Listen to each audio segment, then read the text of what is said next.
Hello दोस्त, कैसे हैं आप। मैं उम्मीद करता हूँ आप अच्छे होंगे। देखिए मित्र, इसके पहले आपने उन सारे मंदिरों को देखा था जो ज़्यादातर उत्तर भारत में बनाए गए थे, और उसमें ज़्यादातर जो उत्तर भारत के मंदिर थे मित्र, उसमें आप देख रहे थे कि ज़्यादातर मंदिर जो बनाए गए थे वो नागर शैली में बनाए गए थे। और उसमें जो मुख्य रूप से वंश ने भाग लिया था वो चंदेल वंश के शासकों ने भाग लिया था और सोलंकी के चालुक्य वंशों ने भाग लिया था। ठीक है, तो जैसा कि हम जानते हैं कि हमारे भारत में मुख्य रूप से 3 प्रकार की शैलियों द्वारा मंदिरों का स्थापित किया गया। एक नागर शैली और एक बेसर शैली, और दूसरी जो शैली है वो है द्रविड़ शैली। तो नागर शैली संबंधित आपने उन सारे मंदिरों को देखा था जो चंदेल वंश के शासकों ने बनाया था, और गंग वंश के शासकों ने बनाया था, और सोलंकी के चालुक्य वंश के शासकों ने बनाया था। ये 3 वंश के शासक हैं जिन्होंने उत्तर भारत में नागर शैली में मंदिरों का बड़ी मात्रा में निर्माण करवाया था। ठीक है मित्र, ये चीज़ आप जानते रहिए। इसके बाद हम देखते हैं कि आज जो हम देखेंगे उसमें से बेसर नागर शैली की जो मंदिरें बनाई गई थी और जो द्रविड़ शैली की मंदिरें बनाई गई थी, आज हम उस पर चर्चा करेंगे। ठीक है, तो ये सारे जो मंदिर संबंधित चीज़ें हैं ये आपके एग्ज़ाम में पूछे जाते हैं। जैसा कि मैंने पहले भी कहा था कि कौन मंदिर कहाँ पे पड़ती है, और बनाने वाला वंश कौन था, बनाने वाला शासक कौन था, और वो मंदिर किस शैली में बनाई गई थी। तो इसका मतलब ये हुआ कि एक मंदिर से संबंधित 4 प्रश्न आपके बनते हैं। ठीक है, और वो नागर शैली, बेसर शैली और द्रविड़ शैली संबंधित। तो आइए हम देखते हैं कि आज हम जो मंदिर पढ़ेंगे वो जो मंदिर पढ़ेंगे बेसर नगर शैली में और द्रविड़ शैली में संबंधित मंदिरों के बारे में चर्चा करेंगे। तो देखिए मित्र, यहाँ पे लिखा है पल्लोकाली मंदिर। तो पल्लोकाली जो मंदिर है, इतनी मंदिर जो आपके सामने दिखाई देती है, पल्लोकाली मंदिर से जो नीचे है और इधर वाला जो मंदिर है ये द्रविड़ शैली मंदिर है, और जो पल्लोकालीन के ऊपर वाला हिस्सा है वो बेसर शैली के मंदिर हैं। ठीक है, अब आप ये जान लीजिए कि नागर शैली टाइप के मंदिर सबसे ज़्यादा विंध्य पर्वत के ऊपर वाले भाग पर सबसे ज़्यादा नागर शैली के मंदिर पाए गए हैं। और विंध्य पर्वत की जैसे ही नीचे आएंगे तो विंध्य पर्वत से लेकर कृष्णा नदी तक के बीच में ज़्यादातर जो मंदिर पाई गई हैं वो बेसर शैली के मंदिर पाए गए हैं। और इस मंदिर का निर्माण भारत में सबसे ज़्यादा महाराष्ट्र क्षेत्र में निर्माण किया गया है। लेकिन जैसे ही आप महाराष्ट्र में जाएंगे, आंध्र प्रदेश और तमिलनाडु वाले जैसे ही क्षेत्र में जाएंगे तो वहाँ पे जो मंदिरों का ज़्यादा निर्माण किया गया है वह द्रविड़ शैली संबंधित मंदिरों का निर्माण किया गया है। तो आइए देखते हैं कि बेसर नगर शैली में जो महाराष्ट्र में जो मंदिरें बनाई गई हैं वो मंदिरें कौन से वंश ने बनाया है और उससे संबंधित महत्वपूर्ण शासक कौन कौन से हैं। तो देखिए, पहला मंदिर यहाँ पर हम देख लेते हैं मैगुरुती जैन मंदिर। ठीक है मित्र, तो मैगुरुती जैन मंदिर, ठीक है, ये ऐहोल में बनाया गया, और ऐहोल एक अभिलेख है। ठीक है, ये महाराष्ट्र में पड़ता है। ठीक है, ऐहोल गुफा भी है।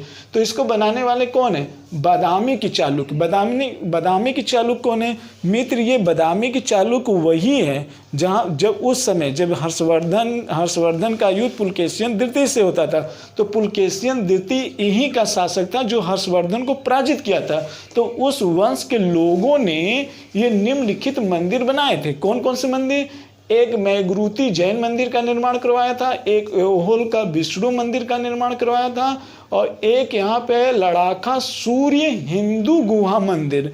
तो सूर्य एक मंदिर आप देखें, देखिए मित्र, सूर्य मंदिर जो है वो 4 है। एक मंदिर कश्मीर में है, और एक मंदिर आपको गुजरात में देखने को मिलेगा, एक मंदिर उड़ीसा में देखने को मिलेगा, और जो चौथा मंदिर है सूर्य संधि, ये लड़ाखा सूर्य हिंदू गुहा मंदिर का जो निर्माण किया गया ये भी महाराष्ट्र है। ऐहोल कहाँ पड़ेगा? महाराष्ट्र में।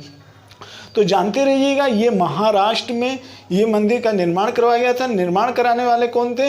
यही चालुक्य थे, बादामी के चालुक्य, जिस वंश का शासक पुलकेशियन द्वितीय था। तो ये बादामी के चालुक्य के द्वारा इतने मंदिरों का निर्माण किया गया था। मैगुरुती जैन मंदिर, ऐहोल का विष्णु मंदिर, और यहाँ पे देखिए लड़ाखा सूर्य हिंदू गुहा का मंदिर का निर्माण करवाया गया था। इसके बाद देखते हैं मित्र, अगला मंदिर यहाँ भी है, संगमेश्वर मंदिर। तो ध्यान में रखिएगा मित्र, जो ये संगमेश्वर मंदिर है यही एक ऐसा मंदिर है जो आप कह सकते हैं द्रविड़ शैली में निर्माण करवाया गया था। लेकिन ये चालुक्य वंश के शासक जो विजयादित्य था, ये शासन कहाँ इनका था? महाराष्ट्र में था। लेकिन यही एक ऐसे मंदिर है कि जो द्रविड़ शैली का है। बाकी इसके ऊपर की जितनी मंदिर हैं वो सब बेसर शैली का मंदिर है। बेसर शैली का मतलब ये होता है कि इस प्रकार की मंदिर जिसमें नागर शैली और द्रविड़ शैली दोनों की विशेषताएं दिखाई देती है, उसको हम बेसर नागर शैली मंदिर कह सकते हैं। जिस तरीके से आप इस तरीके से समझ सकते हैं कि एक तरीके से दो जातियों के संक्रमण से कोई तीसरी जाति उत्पन्न हुआ है, ठीक है। जैसे आप देखते हैं कि जिन इंजीनियरिंग के माध्यम से खच्चर की उत्पत्ति कैसे हुई है, घोड़े के और गधे की जीन को लेकर खच्चर की उत्पत्ति हुई है। तो ये इसी तरीके से हमारे मंदिरों के निर्माण में एक तरीके से इंजीनियरिंग की कला थी कि एक उत्तर भारत और दक्षिण भारत दोनों के संगम के नकल करके उसकी कॉपी करके एक नई इंजीनियरिंग देकर बेसर नागर शैली का विकास किया गया था। तो मुझे लगता है मेरी बात आपको समझ में आ गई होगी। तो इस तरीके आपसे ध्यान रखिएगा, जो ये संगमेश्वर मंदिर है ये आपको द्रविड़ शैली में मिलेगी, ठीक है। लेकिन जो निर्माण करता है वो महाराष्ट्र के रहने वाले हैं, ठीक है। तो वो ज़्यादातर बेसर नागर की शैली का विकास हुआ था। तो संगमेश्वर मंदिर द्रविड़ शैली को आपको याद करना होगा। इसके बाद देखते हैं मित्र, यहाँ पर विरूपाक्ष मंदिर बहुत इंपॉर्टेंट है। विरूपाक्ष मंदिर, इसका निर्माण करने वाले कौन है? विक्रमादित्य की एक रानी थी जो 528 ईस्वी में इन्होंने स्थापित किया था। यानी कि विरूपाक्ष मंदिर का जो निर्माण हुआ था, ठीक है मित्र, जो एक तरीके से विष्णु भगवान से संबंधित ही था। तो इस मंदिर का निर्माण विक्रमादित्य की रानी थी जो एक तरीके से चालुक्य वंश से ही रिलेशन उनका भी था, ठीक है। तो वो विरूपाक्ष मंदिर का निर्माण करवाए थे। इसके बाद देखिए मित्र, ये वाला जो पोर्शन है इतना वाला, ये देखिए ये वाला, इसके ऊपर में आप देख लीजिए जो 5 से ऊपर है यहाँ पे तो चालुक्य वंशों ने निर्माण किया। लेकिन जैसे ही महाराष्ट्र के चालुक्य वंश, बादामी की चालुक्य वंश का पतन होता है, वैसे राष्ट्रकूटों का शासन आ जाता है। तो इतने मंदिर का निर्माण कौन करवाएं? राष्ट्रकूट वंश निर्माण करवाएं। तो राष्ट्रकूटों के द्वारा, जिसमें कृष्ण प्रथम था, राष्ट्रकूट का नरेश कृष्ण प्रथम, इसके द्वारा कैलाश मंदिर का निर्माण करवाया गया। कौन सा मंदिर का मित्र? कैलाश मंदिर का निर्माण करवाया गया था। ध्यान रखिएगा, एक कैलाश मंदिर तो आपके महाराष्ट्र में पड़ता है और दूसरा कैलाश मंदिर जो पड़ता है, और कैलाशनाथ मंदिर जो पड़ता है वो कहाँ पड़ता है? तमिलनाडु में। बस अंतर क्या है, ये बेसर शैली में है और ये द्रविड़ शैली में। इसका निर्माण महाराष्ट्र में किया गया, इसका निर्माण तमिलनाडु में किया गया है। इसके निर्माणकर्ता कृष्ण प्रथम है, इसके निर्माणकर्ता नरसिंह वर्मन प्रथम है।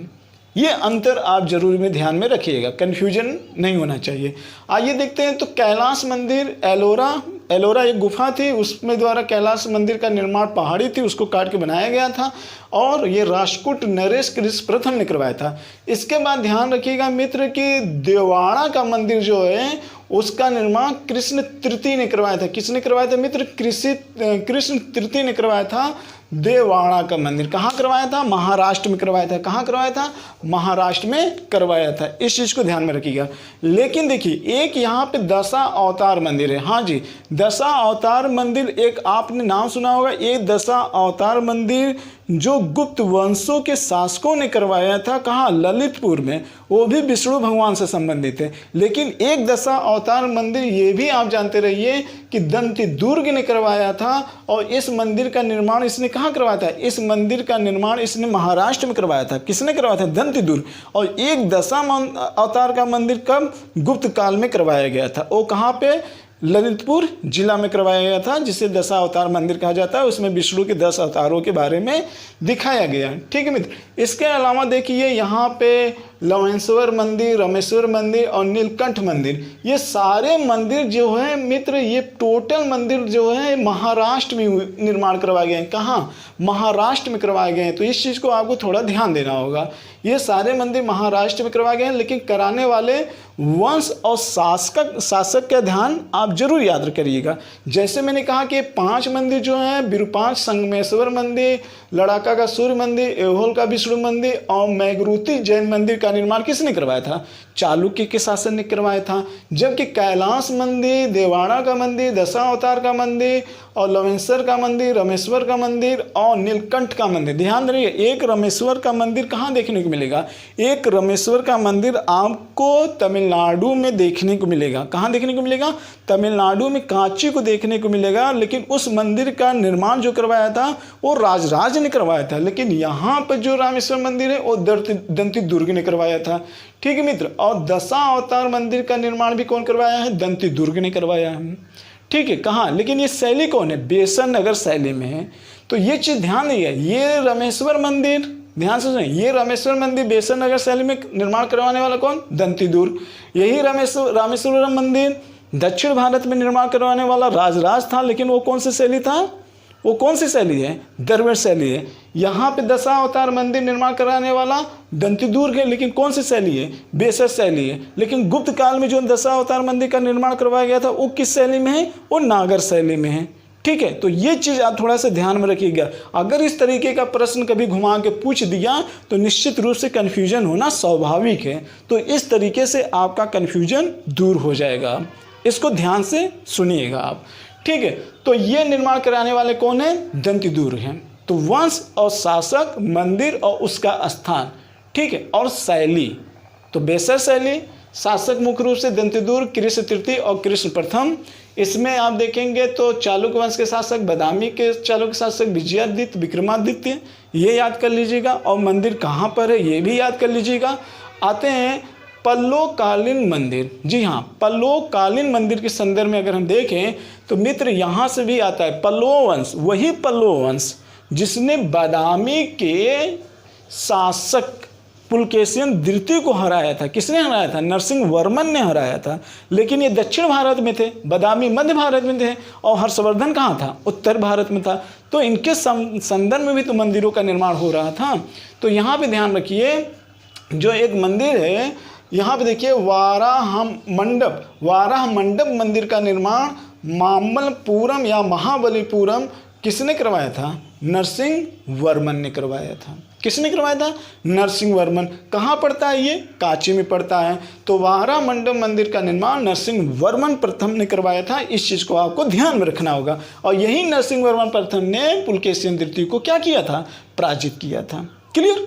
अब देखते हैं एकास्मत रथ मंदिर, इसको भी किसने निर्माण करवाया था मित्र? तो नरसिंह वर्मन प्रथम।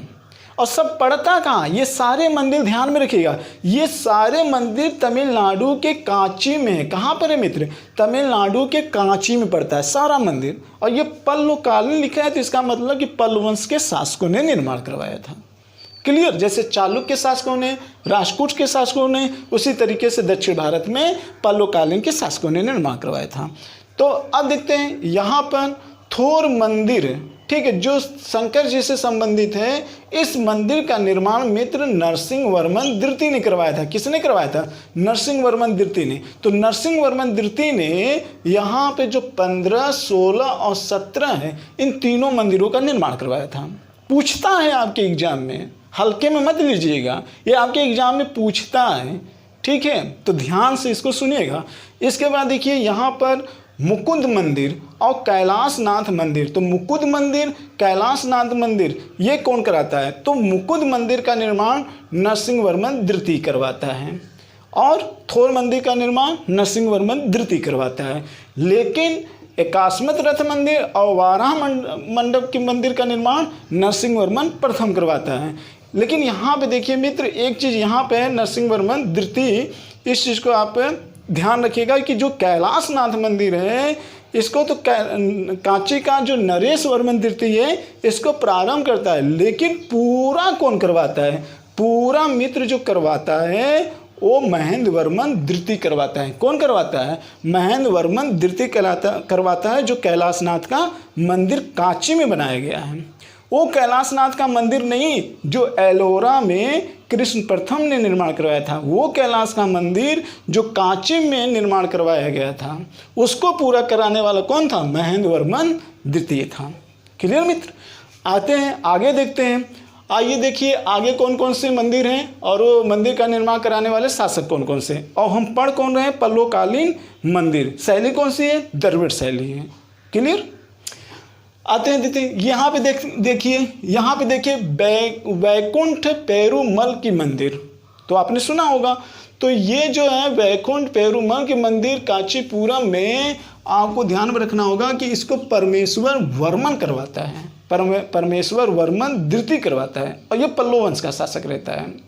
अगला मंदिर जो है वो मुक्तेश्वर मंदिर है, इसको कौन करवाता है? नंदी वर्मन द्वितीय करवाता है। फिर मांतगेश्वर मंदिर है, इसको भी कौन कराता है? नंदी वर्मन द्वितीय करवाता है। फिर परशुरामेश्वर मंदिर है, कौन करवाता है? नंदी वर्मन द्वितीय करवाता है। लेकिन यहाँ पे दो मंदिर ऐसे मित्र जो पांडकालीन हैं, इसके ऊपर जो है वो पल्लवों के शासक ने यहाँ तक करवाया था, लेकिन तिरुमलाई का मंदिर और चिदम्बरम का मंदिर जो है इसको पांड्य शासकों ने करवाया था। तो ये पांड्य वंश के शासकों ने इस मंदिर का निर्माण करवाया था। है द्रविड़ शैली, लेकिन पल्लवों ने नहीं करवाया था, पांड्यों ने करवाया था। वही पांड्य जहाँ पर तमिलनाडु के दक्षिणी सुदूर में चेर, चोल और पांड रहते थे। ठीक है, तो कभी हुआ करता था कि चोल से ज़्यादा डेवलपमेंट कौन हुआ करते थे? पांड हुआ करते थे। तो उनके भी द्वारा मंदिर का निर्माण करवाया गया था, तिरुमलाई का मंदिर और चिदम्बरम का मंदिर। लेकिन इसके ऊपर वाले जो मंदिर हैं वो ज़्यादातर मंदिर किसने करवाए थे? पल्लव वंश के शासक। और पल्लव वंश के शासकों में कौन कौन से शासक है? पल्लव वंश के शासकों में तो आपको नरसिंह वर्मन को याद करना होगा प्रथम को, नरसिंह वर्मन द्वितीय को भी याद करना होगा, महेंद्र वर्मन द्वितीय को भी याद करना होगा, परमेश्वर वर्मन द्वितीय और नंदी वर्मन द्वितीय को याद करना होगा। और सब इम्पॉर्टेंट है पल्लव वंश के समय जो मंदिरों का निर्माण करवाया गया था एवं उससे संबंधित शासक और वो किस शैली में है और कहाँ पर हैं। ठीक है, तो इसी तरीके से आपने देखा कि बेसर शैली में निर्माण करने वाले मुख्य रूप से कौन कौन से वंश थे, आपने देख लिया। मुख्य रूप से बादामी के चालुक्य और राष्ट्रकूट वंश के शासक। और पल्लवकालीन के संदर्भ में देखेंगे तो दक्षिण भारत में पल्लवकालीन संबंधित ये ढेर सारी मंदिरों का निर्माण किया गया था, जिसमें ये शासक हैं, और पांड्य कालीन संबंधित मंदिरों को आपने देखा। फिर इसके बाद मंदिर का अगला वीडियो आएगा जो चोल वंश के शासकों ने करवाया था। जी हाँ, वही चोल वंश के शासक जो दक्षिण भारत में सर्वाधिक अपने साम्राज्य का विस्तार किए। अगर ऐतिहासिक दृष्टिकोण से देखा जाए तो प्राचीन इतिहास में उत्तर भारत में मौर्यों ने सबसे अधिक साम्राज्य का विस्तार किया था, चंद्रगुप्त मौर्य और बिंदुसार और अशोक के समय। और दक्षिण भारत में जितने भी वंश हुए उसमें सबसे ज़्यादा चोल वंश के शासकों ने किया था। और वही चोल वंश अपनी संस्कृति देखेंगे तो दक्षिणी एशियाई देशों तक उन्होंने अपनी संस्कृति को फैला दिया था। आज भी वहाँ पे जितने भी मंदिर वगैरह का निर्माण किया गया है वो चोल वंश के शासकों की ही देन है। तो चोल वंश के द्वारा अपने भारत में जो फेमस मंदिरें बनाई गई हैं उस मंदिरों को देखेंगे। और चोल कहाँ के रहने वाले थे? दक्षिण में रहने वाले थे। तो दक्षिण में रहने वाले जो भी जितने भी मंदिर है वो ज़्यादातर कौन सी शैली होगी? द्रविड़ शैली में होगी। मध्य भारत में रहने वाले जितने भी ज़्यादा मंदिर बनेंगे बेसर शैली में होगी। विंध्य पर्वत के ऊपर वाले जितने भी मंदिर बनेंगे नागर शैली में होगी। उत्तर भारत में कौन कौन से मुख्य रूप से वंश ने भाग लिया था मंदिर में ज़्यादातर नागर शैली में? तो गंग वंश के शासकों ने भाग लिया था, इसके बाद चंदेल वंश के शासकों ने भाग लिया था, फिर गुजरात के सोलंकी वंश के शासकों ने भाग लिया था। जबकि बेसर नागर शैली के मंदिरों की अगर हम बात कर लें तो बेसर शैली में भाग लेने वाले मुख्य रूप से कौन कौन से वंश थे? एक बादामी के चालुक्य थे, दूसरा राष्ट्रकूट वंश के शासक थे। अगर हम दक्षिण भारत में अगर हम बात कर लें तो दक्षिण भारत में मुख्य रूप से भाग लेने वाले कौन कौन से वंश थे? एक पल्लव वंश थे, दूसरा चोल वंश था। ठीक मित्र, तो नेक्स्ट टाइम हम आपसे फिर मिलेंगे एक मंदिर के द्रविड़ शैली से संबंधित मंदिरों के संदर्भ में, और वो मंदिर जो होगा वो होगा चोल वंश के शासकों के द्वारा कौन कौन से मंदिर का निर्माण किया गया था और मुख्य रूप से चोल वंश के वो कौन शासक थे। तो इसी के साथ हम अपने वीडियो का समापन कर रहे हैं। नेक्स्ट टाइम एक नए वीडियो के साथ फिर आपसे मिलेंगे। इसी के साथ जय भारत, जय हिंद।